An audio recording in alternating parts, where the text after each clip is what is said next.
Mumbai. The history of Mumbai's land and real estate sector is a long and fascinating one, shaped by a variety of economic, social, and political factors. Mumbai was a small fishing village, but the British East India Company recognized its strategic location and began to develop it as a port city. The British government began to acquire large tracts of land in Mumbai, particularly in the south and central parts of the city, for the construction of public buildings, military installations, and residential areas for British officials. Private ownership of land was uncommon, and most of the city's inhabitants were tenants or leaseholders. The development of the textile industry and the opening of the Suez Canal in 1869 brought an influx of migrant workers to the city, which increased demand for housing.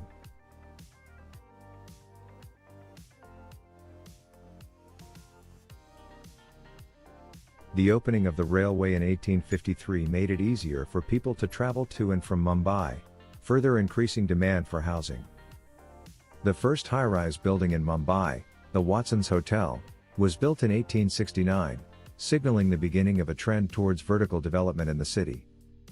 The Back Bay Reclamation Project, which began in the 1860s, added large amounts of land to the city's southern coast, creating prime real estate for residential and commercial development. The Bombay City Improvement Trust was established in 1898 to address the city's housing shortage by developing new residential areas and improving existing ones.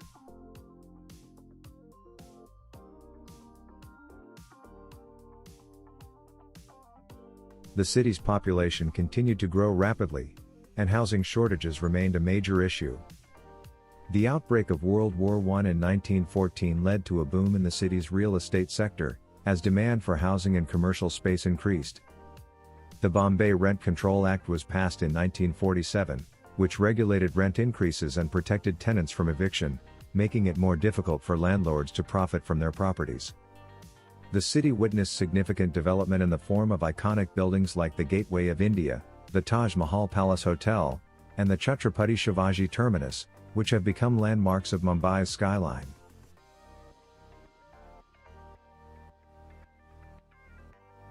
India gained independence in 1947, and Mumbai became the financial and commercial capital of the country. The city's real estate sector continued to grow, with a particular focus on office and commercial space.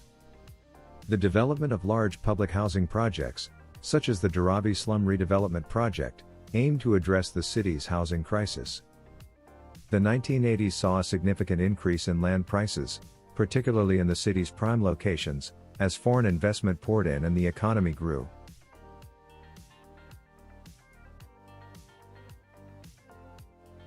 The liberalization of India's economy in 1991 led to a surge in foreign investment in the country, including the real estate sector.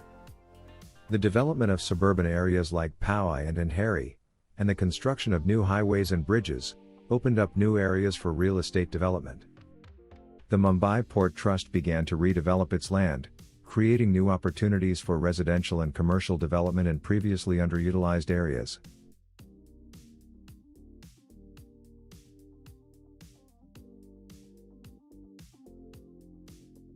The Mumbai Metropolitan Region Development Authority, MRDA, was established in 2002 to coordinate and oversee development projects in the city and its surrounding areas. The Bandra Kurla Complex, BKC, emerged as a new commercial hub in the city, attracting major companies and developers to the area. The development of large-scale residential projects, such as Hiranandani Gardens in Powai and Lodha's World Towers in Lower Parel, offered high-end living options for Mumbai's growing middle class. The rise of the internet and mobile technology led to the emergence of online real estate platforms like Magic Bricks and 99 Acres, which revolutionized the way properties were bought and sold in the city.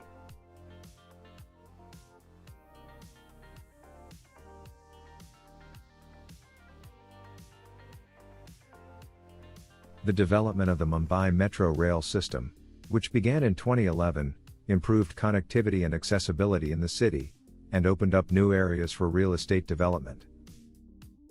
The redevelopment of the city's old and dilapidated chawls was a major focus of the real estate sector, with projects like the Bendi Bazaar redevelopment and the Dharavi redevelopment gaining traction. The rise of co-living and student housing options, like stanza living and Oxford Caps, provided new options for young professionals and students in the city.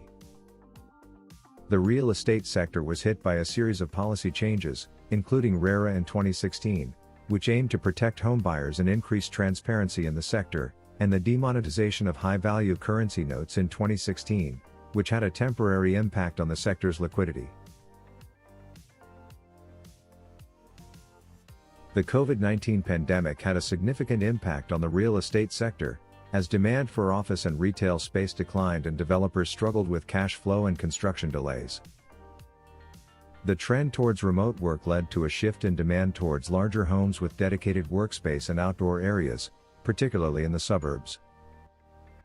The Maharashtra government announced a series of measures to support the real estate sector, including a reduction in stamp duty rates and a moratorium on loan repayments for developers.